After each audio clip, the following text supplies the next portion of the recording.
My manager fired me in front of everyone due to budget cuts. I just said perfect timing and left quietly. But on Monday, the whole office was empty because they didn't know I'd been secretly helping everyone resign.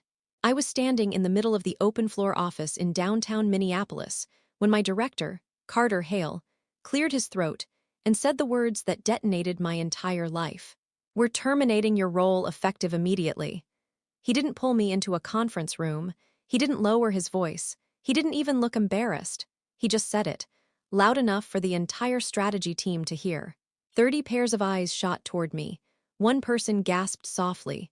Another whispered, "Holy!" Someone actually smirked. And standing beside Carter, arms crossed like he'd been waiting for this moment, was Miles Rowan, my manager, the man who had spent the last year taking credit for every project I touched. Miles didn't hide the satisfaction in his face. He looked like someone who finally got the poison out of his system. Carter kept talking, some nonsense about budget constraints and organizational realignment, but all I could hear was the pounding in my ears and the sound of my career cracking. I managed to ask, "Why like this? Why publicly?" Carter blinked at me like I was being unreasonable. Miles answered instead. "It's best to be transparent," he said, voice dripping with fake sympathy. "It avoids unnecessary rumors." I stared at him, transparent. The man who had spent months altering data models behind my back had the nerve to say that word. I took a slow breath. I refused to cry. Not here, not in front of them. I gathered my notebook. I didn't rush. I didn't look down.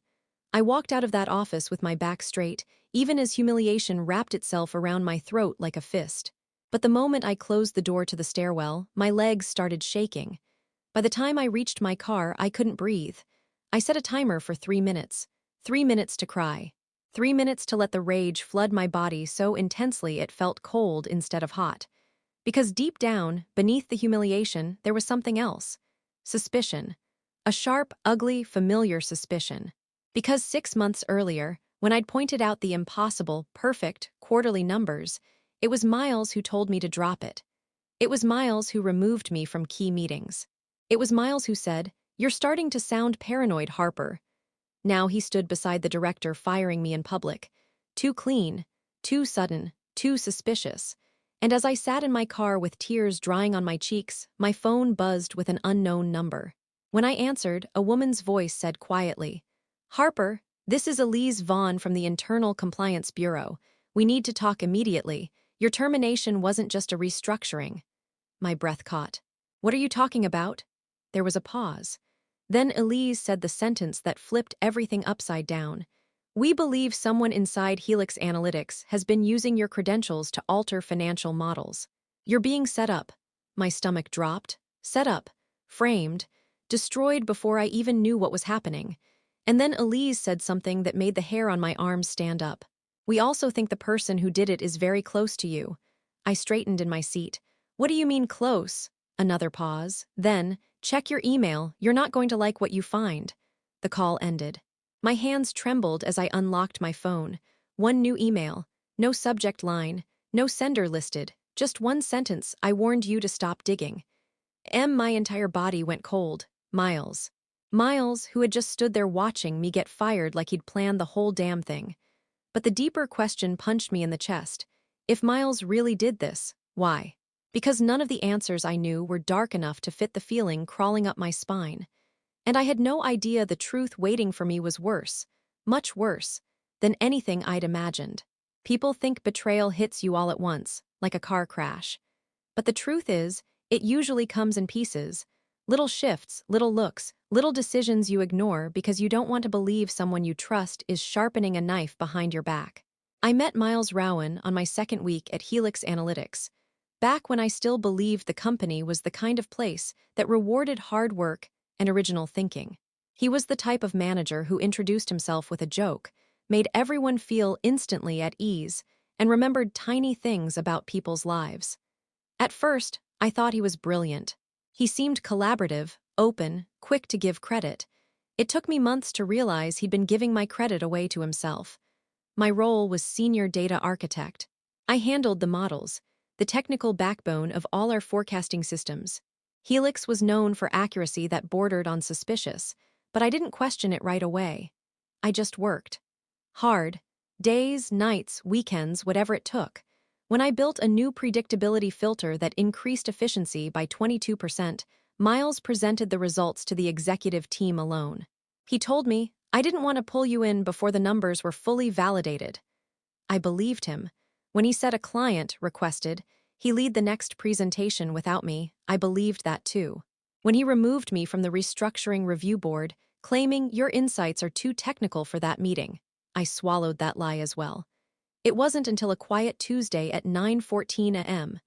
I remember the exact time that something finally snapped into focus. I saw a report come through with my user ID attached to a modification I hadn't made. A line of code adjusted the probability curve in a way that dramatically improved quarterly performance projections. It was subtle.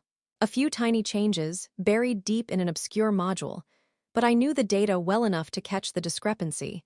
I immediately went to Miles. "Did you change the curve?" I asked, trying to keep my voice calm. He didn't even look up. "No, maybe you forgot you updated it." "Miles, I would remember rewriting a core function." He finally met my eyes.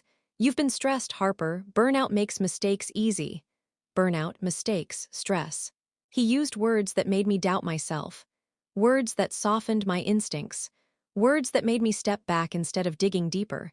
Looking back, that was the first real betrayal. Not the data manipulation, not the stolen credit, but the way he made me question my own memory, my own sanity. But even then, I didn't suspect a much bigger game was happening behind the scenes. The shifts came slowly after that.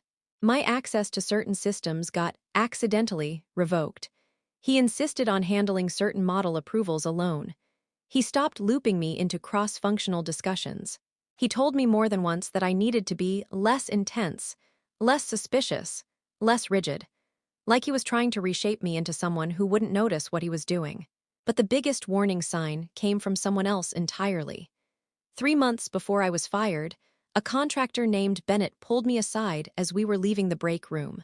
He was quiet, awkward, the kind of guy people underestimated.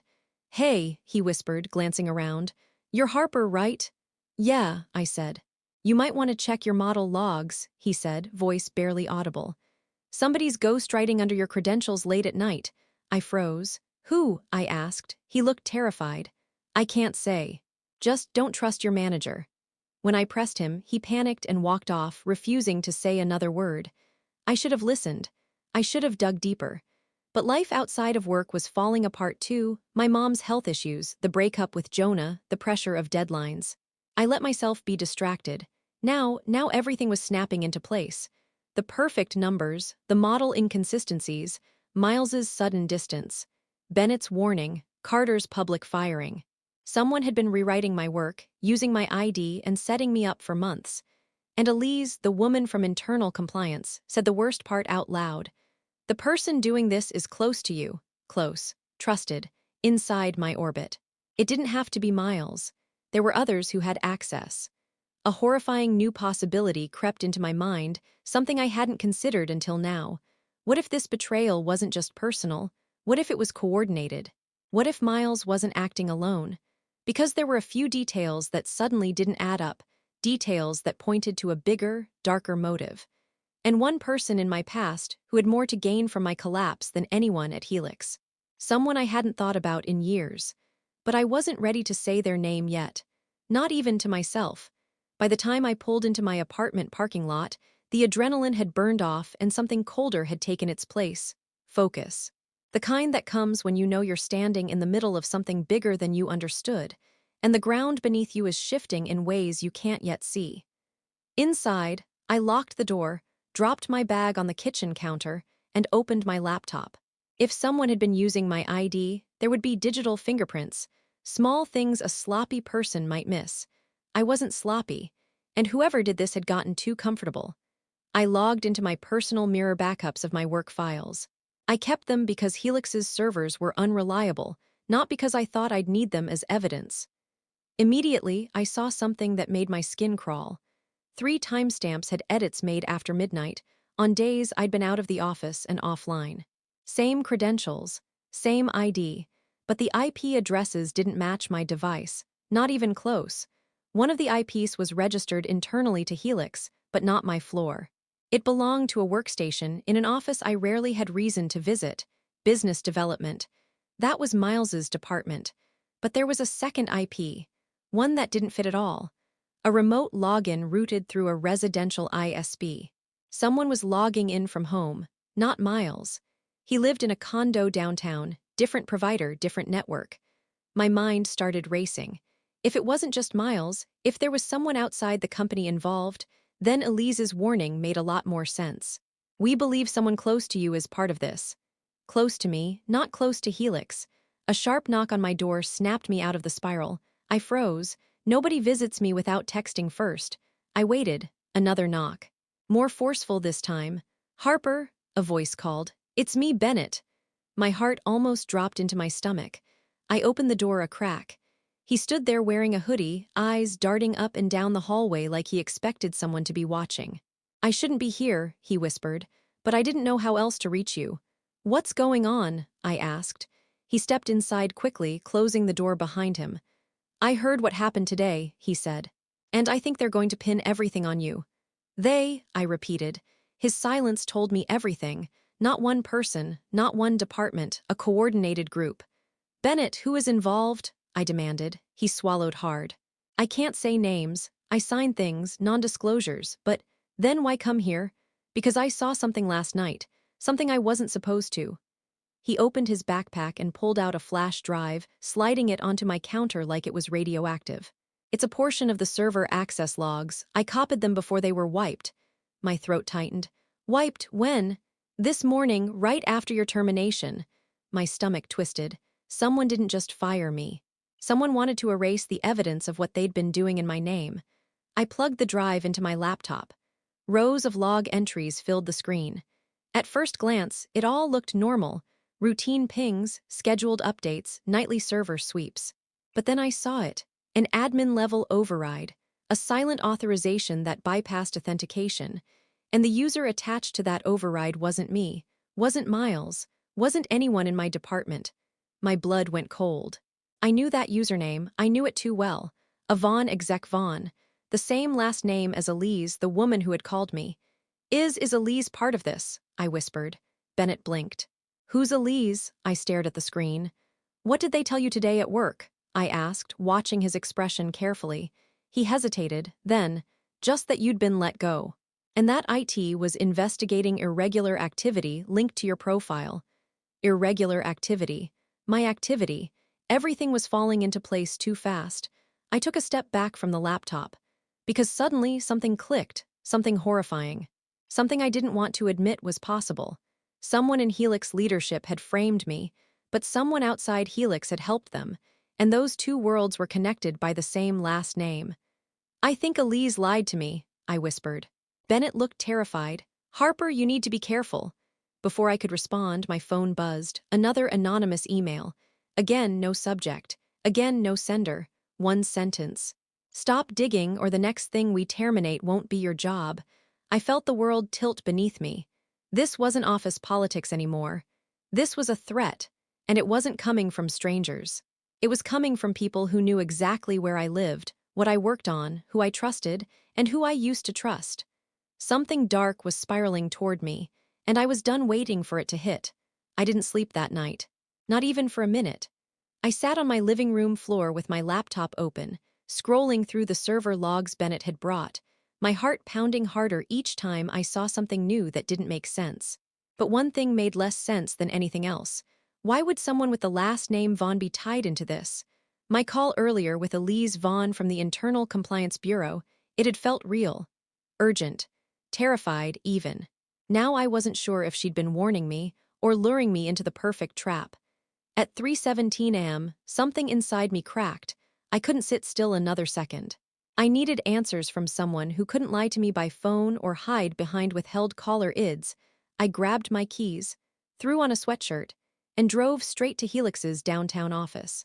The building lobby was dead quiet except for the night security guard nodding off at his desk. I flashed my employee badge out of instinct. He waved me through without looking. My badge should have been deactivated by now. The fact that it wasn't made my stomach twist. Someone wanted me inside. Someone wanted me to keep digging. I took the elevator up to the 10th floor. The moment the doors opened, I froze. A light was on in the business development hallway. Miles's hallway. I walked toward it, every step echoing on the polished floor. My chest tightened when I reached the door to his office. It was cracked open. Inside, Miles sat at his desk, eyes glued to his computer screen, fingers flying across the keyboard. His shoulders were tense, neck flushed red, like someone in the middle of a crisis, or a cover-up. I pushed the door open fully. He jolted, slammed his laptop shut, and scrambled to his feet. "Harper, what the hell are you doing here?" "I should ask you the same thing," I said, forcing my voice to stay steady. "Deleting files, rewriting logs, framing me." Miles's face twisted, not into guilt, into offense. "You really think I'd frame you?" he snapped. "After everything I've done for you?" I laughed. It came out sharp, humorless. "What have you done for me besides take my work and present it as your own?" He stepped closer, lowering his voice. "You don't understand. You have no idea what's actually happening." "Then explain it," I shot back. He hesitated. A single beat, a flicker of something, fear, conflict, guilt crossing his face. And then he said, "I didn't set you up. I was trying to keep you out of it." That made no sense. None. What does that even mean, Miles? "The projections, the curves, the model overrides." He rubbed the back of his neck, pacing. "This goes way higher than me. You were never supposed to see it. I thought if I took credit for your work and kept you away from the wrong systems, you'd stay safe." "Safe from who?" I asked, voice cracking with anger. He didn't answer. Instead, he whispered, "You should have stopped digging, Harper. You don't know who you're up against." "I know one name," I countered, gripping the edge of his desk. "Vaughn," he flinched, a full-body, unmistakable flinch. "You found that?" he asked quietly. "Who is she?" I demanded. Miles shut his eyes for a moment, exhaling like he was about to confess to a murder. Then, "Her name isn't Elise Vaughn, that was fake." My entire body went cold. He looked up at me with a defeated expression, palms flat on the desk. "The woman who called you, she wasn't from compliance. She works for them." "Who's them?" I asked, although the answer was already clawing at the back of my mind. Miles pointed toward the ceiling, toward the executive floor. "Helix leadership," he said. "The board, the investors, the people you never see but who control everything." My pulse thudded in my ears. He kept going, voice trembling. "They've been falsifying projections for years. Everyone in upper management knows. You were getting too close. They needed someone to pin it on if it ever came out." I stared at him, unable to breathe. "And you helped them," I whispered. Miles didn't deny it. He didn't even try. "I thought if I cooperated, I could protect myself," he said. "And maybe protect you too. I tried to redirect them. I tried to buy you time. But when you kept pushing, when you found the inconsistencies, they decided you were the perfect scapegoat." My knees nearly buckled. "And the woman who called me," his voice dropped to a whisper, "her real name is Alexis Vaughn. She's the niece of Helix's largest investor. She's been running a shadow team cleaning up the board's messes for years. And she called me why?" Miles swallowed hard. "To make sure you knew just enough to blame the wrong people. To push you into panic. To keep you from guessing what they're planning next." I felt sick. Sick with betrayal. Sick with fear. Sick with the sudden understanding that everything, my firing, the anonymous messages, the midnight logins, was part of something much, much larger. And then Miles delivered the final blow. "Harper, they're not done with you. Getting you fired wasn't the end. It was the beginning." I didn't clock out of Helix. I didn't storm out either.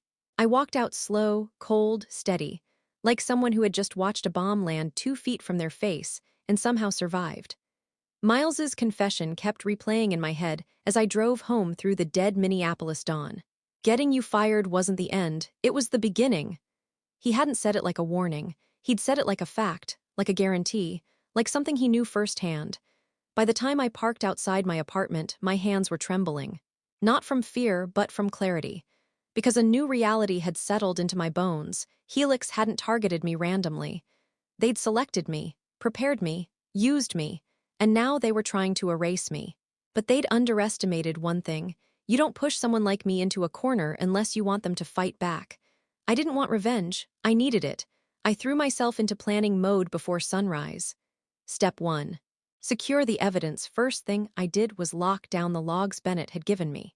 3 drives, 1 in my possession, 1 in a safe deposit box. and one uploaded to an encrypted cloud vault that required two-factor authorization from a device I kept powered off unless absolutely necessary. Helix couldn't wipe what I'd already backed up. They couldn't erase what I'd already copied in triplicate. Evidence was no longer my problem. I had more than enough to bury them. Now I needed to figure out what to do with it. Step 2. Identify the real enemy Helix's board, the investors, Alexis Vaughn and her shadow compliance team, and Miles, but the real twist, the name Vaughn wasn't unfamiliar, not to me, not to my past. Because when I saw the server logs, when I saw a Vaughn exec, something inside me cracked open.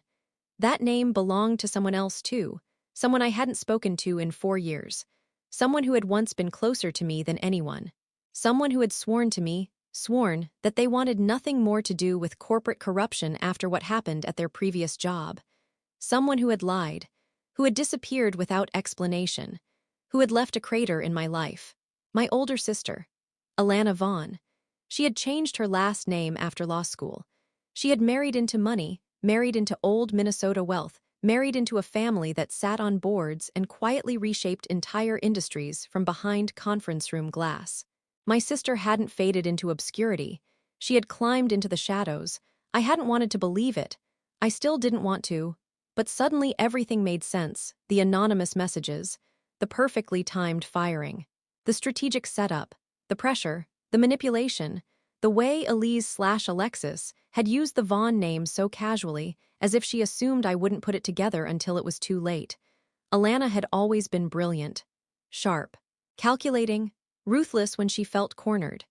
We hadn't spoken since the night she walked into my apartment, crying, confessing that she'd been involved in fixing financial models at her old firm, a scandal that disappeared overnight after her mysterious exit. That firm's largest investor, the Vaughn family. I should have seen it sooner. I should have connected the dots. But I didn't. And now the realization made my stomach twist. If my sister knew I was digging again, she wouldn't just let Helix fire me.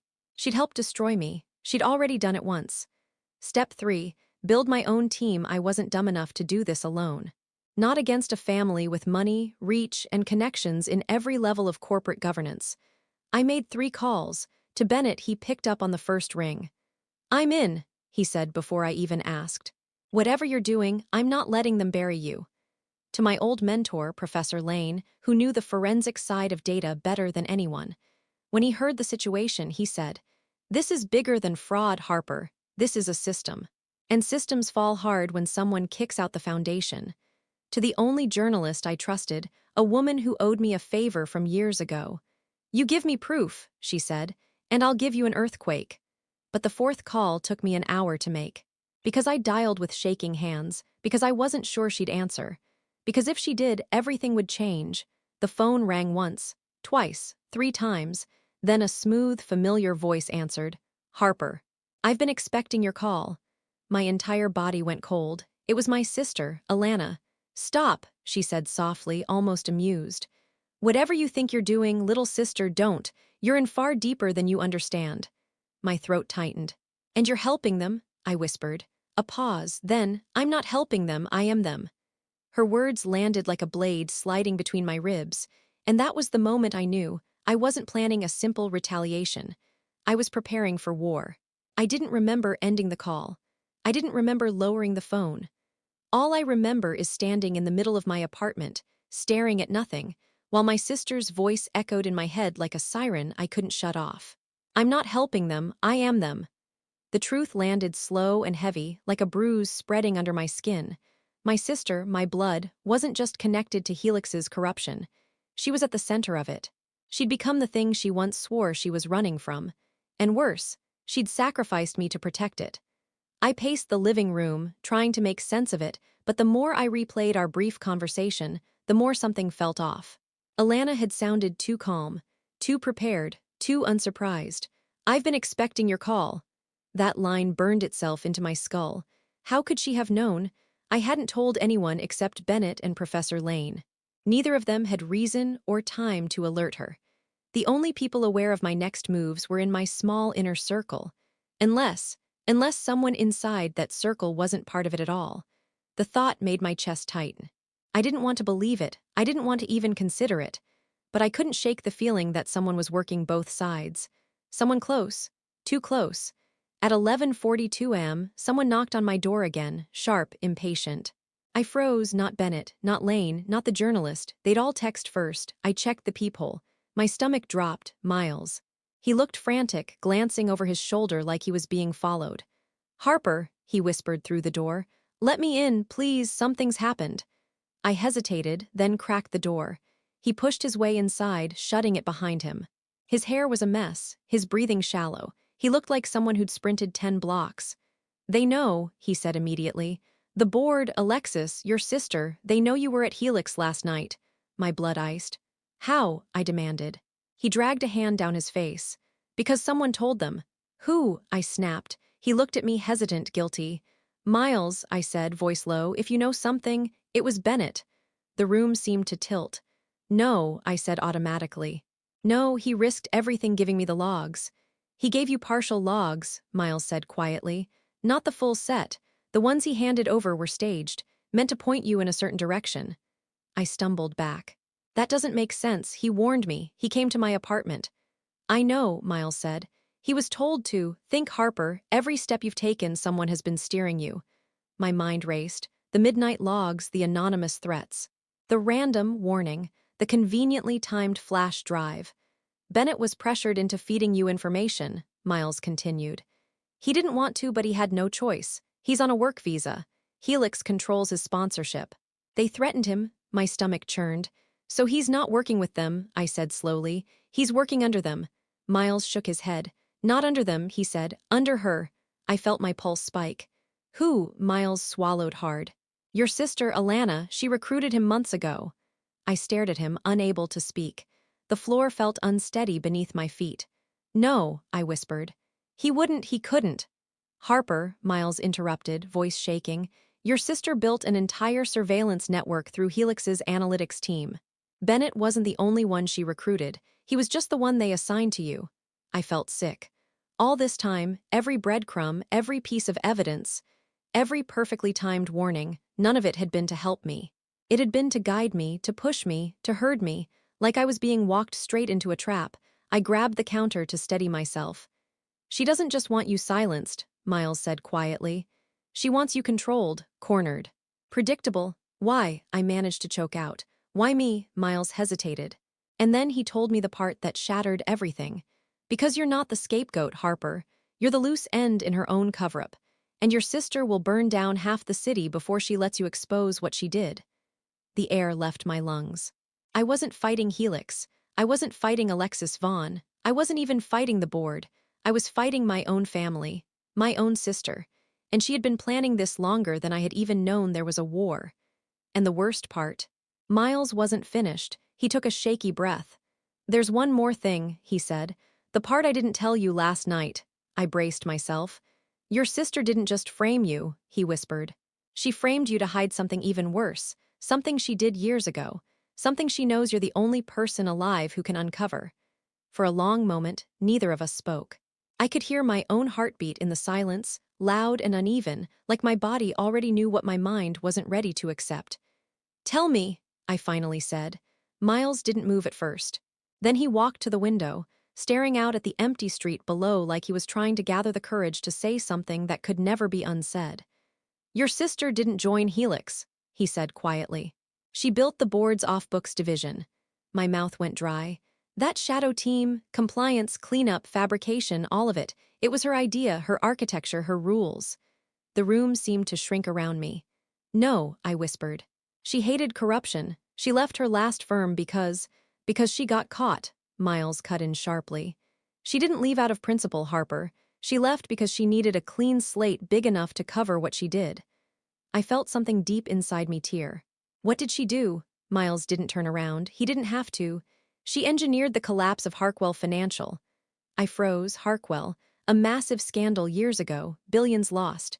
Employee pensions wiped out. 3 executives investigated. 1 died by suicide. The official cause, failure in predictive risk modeling. It had been national news for months. "It was never a failure," Miles said. "It was sabotage. And your sister designed the models they used.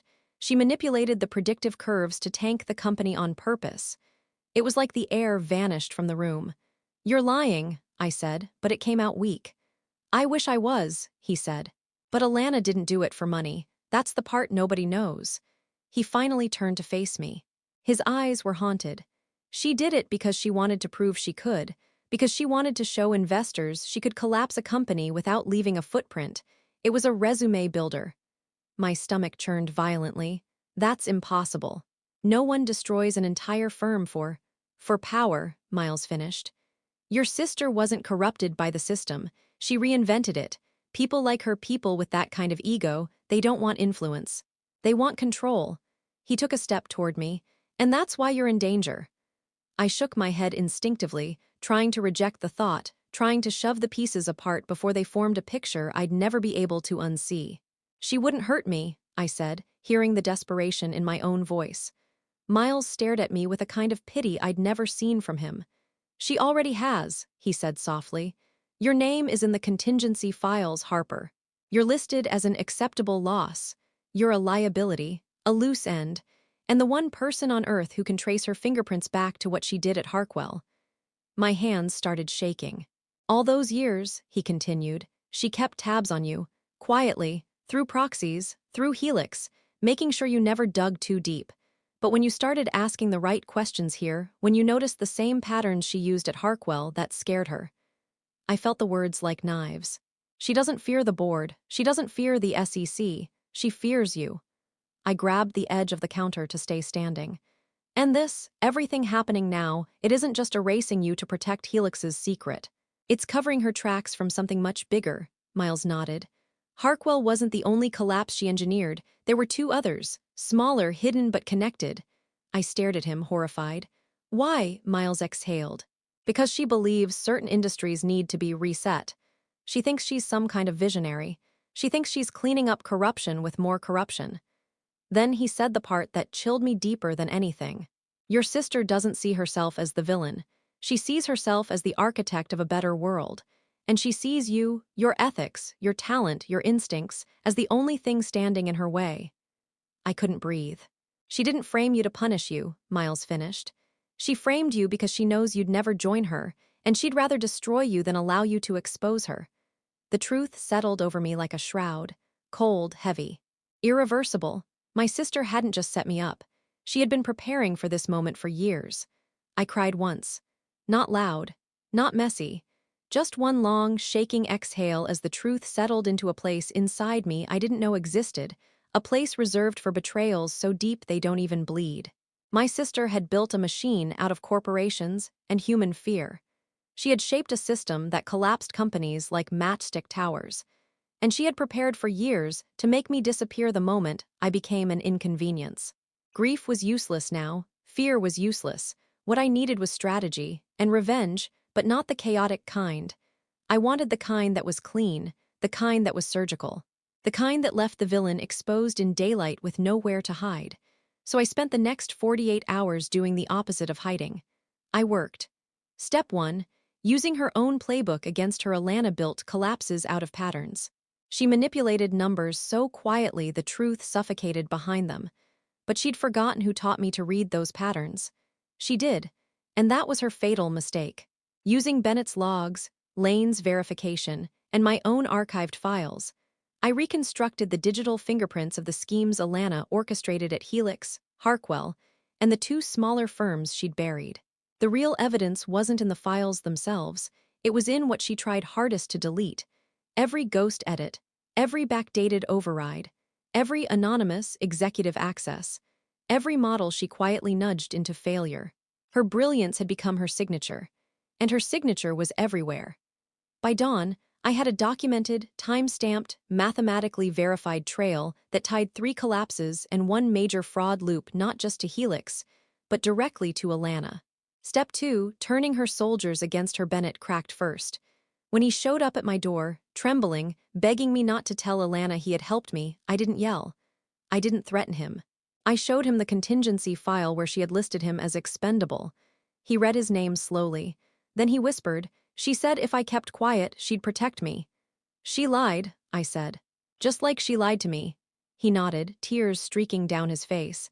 And then he gave me something priceless, her burner contacts, her data routes, her off-site server credentials. Not because he trusted me, but because she had abandoned him. The cracks were spreading. Step 3, the public execution, not literal, something worse, exposure. I chose the Minneapolis Tech Governance Summit as my battlefield, a massive industry event where Helix's entire leadership, their investors, and every regulatory agency rep would be present. I didn't wait for permission. I walked straight onto the main stage during Helix's keynote. Security moved fast, but Lane was faster. He queued the files from a secure network I'd set up the night before. My voice didn't shake once. Before you hear about Helix's vision for the future, I said, you should see the truth behind their past. Then the screens came alive. 4 collapses, 3 false earnings cycles, 1 internal shadow division, and a forensic breakdown of every digital fingerprint belonging to the architect. ALANA VAUGHN, the room erupted. Cameras flashed, regulators stood, executives bolted. Someone shouted to cut the feed, but it was too late. Lane had broadcast it on every on-site device. And then, right on cue, Helix's board members began turning on each other like rats in a flooded basement. Miles was arrested an hour later. Alexis that same afternoon. Half the board went into medical leave by sunset. And Alana, she walked in halfway through the chaos, saw her name plastered across the screens, and froze. For the first time in my life, I saw fear in her eyes, real fear. She whispered, "Harper, what have you done?" I stepped toward her, steady, calm, unbroken. "I stopped you." She lunged toward me, but security got to her first. As they dragged her out, she twisted back and screamed, "You have no idea what you've ruined." I met her eyes. "No," I said. "You ruined it the moment you forgot I learned everything from you." 6 months later, Helix was under federal oversight. The Vaughn family's influence was unraveling. 3 firms reinstated pension losses with restitution funds. Whistleblowers reached out to me weekly. As for me, I started my own transparency firm, small, focused, built on everything Alana thought could never exist in the industry. Honesty. People asked why I didn't change my last name. I didn't need to. I made the name clean myself. And sometimes, when I walk into my office in the morning, I say the same line that got me here. The system wasn't broken. It was designed badly, so I redesigned it.